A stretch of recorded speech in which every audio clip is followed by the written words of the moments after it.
Assalamualaikum warahmatullahi wabarakatuh. Selamat sore teman-teman. Selamat sore juga subscriber semua. Hari ini ada sebuah case ataupun sebuah kasus dari laptop Acer E5471.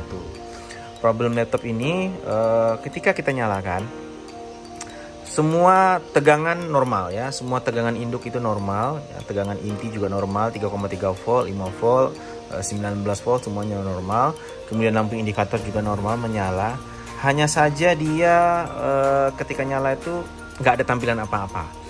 Nah, kalau kita perhatikan dengan baik pada layar laptop itu, maka dia akan kelihatan seperti mau nyala terus mati lagi, nyala mati lagi. Ya, jadi dia berusaha nyala, baru nyala LED backlightnya, kemudian mati lagi, nyala mati lagi. Nah, untuk kasus seperti ini, karena saya sudah cek semua tegangan inti serta tegangan induknya yang 19 volt itu normal, saya langsung curiga kepada EEPROM ini ya, ataupun IC BIOS dari laptop ini. Jadi laptop ini punya IC BIOS. Nah, saya coba zoom.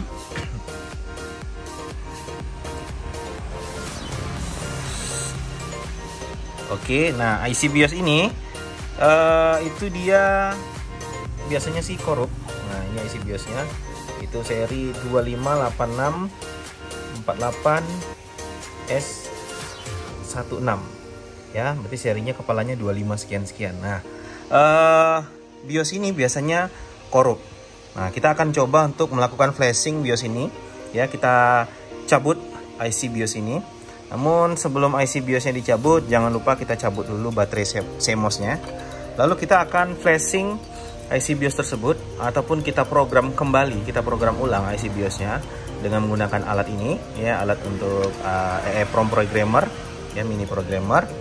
Lalu nanti IC-nya akan kita jepitkan di sini sesuai pin out-nya, dan kita akan gunakan komputer untuk melakukan pemrograman ulang IC-nya. Nah, kenapa saya langsung curiga ke sini? Karena secara keseluruhan mesin sudah oke, tidak ada bermasalah. Biasanya ke sini. Namun untuk mencurigai ini, untuk mencari kalau ini yang memang harus kita kerjakan, itu memang butuh pengecekan secara keseluruhan. Jadi tidak sesimpel kita langsung ininya rusak gitu, enggak. Kita tetap cek dulu satu persatu. Nah, bagian itulah yang memang agak sedikit rumit sebenarnya ya. Baru kita bisa menyalahkan ini tersangkanya adalah IC EEPROM. Nah, next ini IC EEPROM kita akan cabut dengan menggunakan blower, solder uap bisa, atau dengan menggunakan solder yang mata pisau seperti ini. Nah, itu juga bisa. Kita akan cabut EEPROM ini dan kita akan jepitkan ke penjepit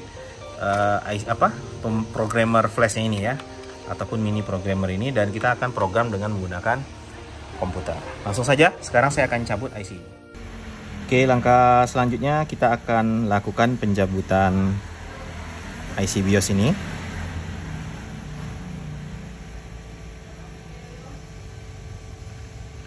Nah, kita kasih flux dulu pelumasnya. Kemudian saya tandai supaya saya tidak lupa bahwa pin satunya tuh ada di atas ya. Nah, ini pin satunya. Jadi nanti kalau saya nyolder ulang, saya nggak lupa posisinya. Oke, ini kita akan coba cabut dengan solder mata pisau dulu.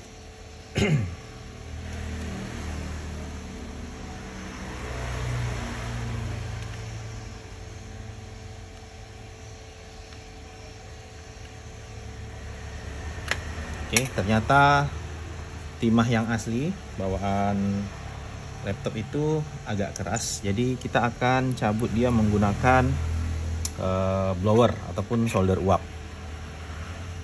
Oke, karena di sini ada bahan plastik ya. Nanti kalau kita gunakan solder uap, ini bahan plastiknya bisa meleleh. Jadi kita maksimalkan dulu dengan gunakan solder mata pisau ini ya. Coba dulu.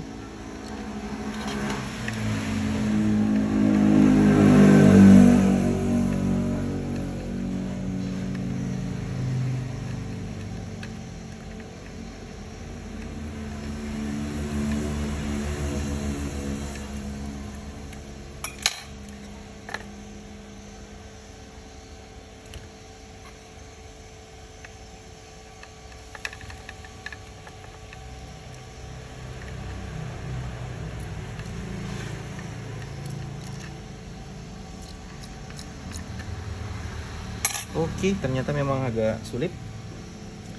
Kita akan gunakan sebelum kita gunakan solder uap, kita tutupi dulu area-area yang terbuat dari plastik ini dan komponen-komponen kecil, khususnya kapasitor yang kecil-kecil di sekitar komponen yang mau kita cabut. Nah, disinilah resiko sebenarnya ketika kita melakukan pencabutan dari IC BIOS. Jadi tidak semudah tinggal mencabut gitu ya. Ada beberapa komponen yang perlu kita lindungi. Nah, seperti ini saya kasih, ini namanya isolasi anti panas. Jadi isolasi ini tahan terhadap panas sehingga komponen-komponen yang ada di seputar IC BIOS ini tidak mudah rusak dan tidak terbang ya, karena solder uap itu menggunakan udara ya, hot air gun. Oke. Nah, sudah seperti ini. Kita kasih lagi fluxnya, karena tadi pertama kita sudah gunakan. Baru kita gunakan solder uap. Oke, dan kita mulai.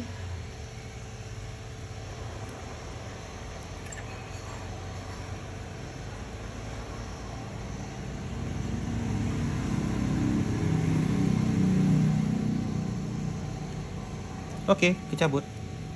Cukup cepat dengan solder uap.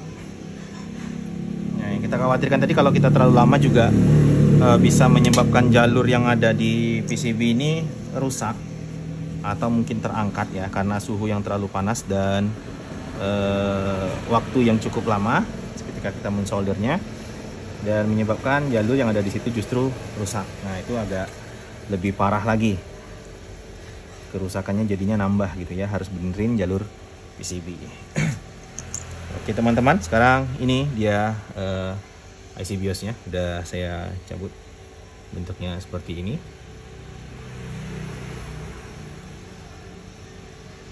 Kenapa tidak fokus? Ini dia bentuknya. Oke, kita ulang. Nggak tahu tadi kenapa sistem kameranya error. Nah, ini IC BIOS-nya sudah kita cabut. Lalu kita akan pasangkan ke alat BIOS ini tadi.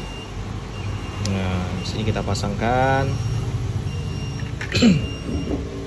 Oke, IC-nya sudah kita masukkan di sini ya.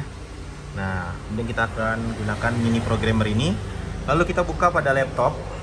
Sebelum kita download, sebelum kita masukkan program ini ke dalam IC BIOS-nya, kita perlu download dulu file BIOS dari laptop tersebut ya, yaitu file bin. Ini filenya kita cari di internet, file binnya. Kemudian kita buka aplikasi CH341 program ini. Nah, ini dia. Kita bisa gunakan menu detect chip untuk mendeteksi chipset apa yang terpasang. Nah, di sini recognize error, berarti ada kerusakan ya, ataupun ada kesalahan. Kita coba detect ulang. Oke, sebentar kita cari dulu kerusakan. Oke teman-teman, setelah saya ulang, ternyata pemasangan chip pada pin ini itu salah ya. Bukan salah sih, kurang tepat, ada beberapa kaki yang tidak terhubung. Sekarang kita klik detect. Nah, ini udah otomatis detect ya. Udah otomatis detect, dia flash 25XX, manufacturernya Gigadevic, memorinya 64 MB, chipset modenya ini. Nah, sekarang kita mau melakukan pengisian pada chip ini. Tapi sebelumnya kita coba baca dulu ya. Kita coba pakai read the chip. Kenapa laptop ini bisa error ya? Kita baca dulu sebelum kita ulang program. Kita coba dulu. Jangan-jangan sudah kosong atau sudah korup atau datanya kacau. Nah, kita coba baca dulu sampai 100%. Nah, setelah pembacaan selesai seperti ini dia. Kita lihat dulu BIOSnya seperti apa. Nah, ini kondisi BIOS sebelumnya ya, sebelum ini. Nah, kita buka file, open file. Ini kebetulan ada isi sebenarnya, cuman mungkin korup ya. Biasanya ada beberapa kasus ini FFFF semua ya, kosong semua, datanya kosong. Kali ini mungkin dia ada data tapi mungkin korup, yang menyebabkan layarnya berkedip dan tidak bisa menyala. Nah, di sini kita open file, kita buka file yang sudah kita download tadi, file binnya ya, file BIOSnya harus sesuai dengan seri laptop ya, E5471. Oke, nah kalau sudah, kita lakukan write chip. Ini dia.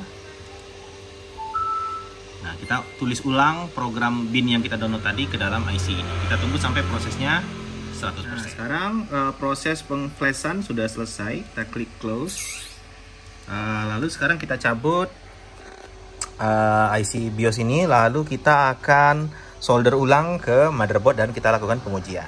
Oke teman-teman, sekarang ini BIOSnya sudah kita solder ulang ya pakai solder uap. Nah ini walaupun kita sudah tutup pakai plastik anti panas ini ya, isolasi anti panas, tetap uap panasnya masuk ke dalam celah-celah sehingga nih plastiknya mengalami sedikit lonyot ya. Tapi ini plastik pelindung cover aja sih, nggak masalah sebenarnya. Yang kita takutkan ini komponen yang kecil-kecil ini, jadi kena uap panas, timahnya juga ikut meleleh dan dia terbang kemana-mana ya. Kalau masih kelihatan terbangnya, kalau terbangnya entah kemana atau campak ke lantai, waduh, nambah kerjaan lagi. Oke, sekarang kita pasang ini casing ke dalam housing dari laptopnya ya. Kita pasang ke dalam housingnya, kemudian kita akan uji coba apakah sudah sukses ataupun belum. Check it out. Oke teman-teman, sekarang laptopnya sudah selesai dirakit ya, dipasang lagi casingnya semua. Kemudian kita tancapkan power supply-nya pakai power supply khusus ini untuk servis, dan kita coba nyalakan di tegangan 19 volt. Oke, dan ampernya maksimum 12, nanti dia otomatis menyesuaikan. Kita nyalakan power supply, di situ kita lihat bebannya masih 0, nggak ada ya. Dan ini kita nyalakan, seharusnya kalau kita nyalakan, kalau tadi ampernya cuma 0,01 atau bahkan tidak ada beban, sekarang seharusnya sudah ada beban. Nah ini kita coba nyalakan, bismillahirrahmanirrahim. Oke, alhamdulillah menyala. Dan di sini bebannya 0,5 ampere ya, masih 0,5 ampere. Dan di sini masih no bootable device karena BIOSnya tadi kita sudah flash ulang dan baterai yang masih sempat kita lepas. Kita akan setting ulang untuk settingan BIOSnya di sini. Ya, alhamdulillah sudah berhasil sekarang. Tinggal kita setting ulang BIOSnya, kita masukin harddisknya, dan kita sudah selesai memperbaiki Acer ini ya, seri SP-E14 dengan seri E5471. Kerusakannya gambarnya berkedip. Terima kasih. Oke, setelah BIOSnya kita setting ulang, ya kita setting ulang tuh seperti tanggal, kemudian boot priority ordernya, dan beberapa konfigurasi penting lainnya. Sekarang komputernya sudah boot up, sudah nyala, sudah keluar logo Windowsnya. Ampernya sudah mulai naik 0,6, 0,7 ya, sesuai beban dari yang digunakan oleh laptop ini. Indikatornya juga oke. Alhamdulillah semuanya sudah normal. Ini Windowsnya lagi loading. Itu saja, semoga video ini bermanfaat. Dan apabila dirasa bermanfaat, jangan lupa klik subscribe, like, comment, and share. Terima kasih.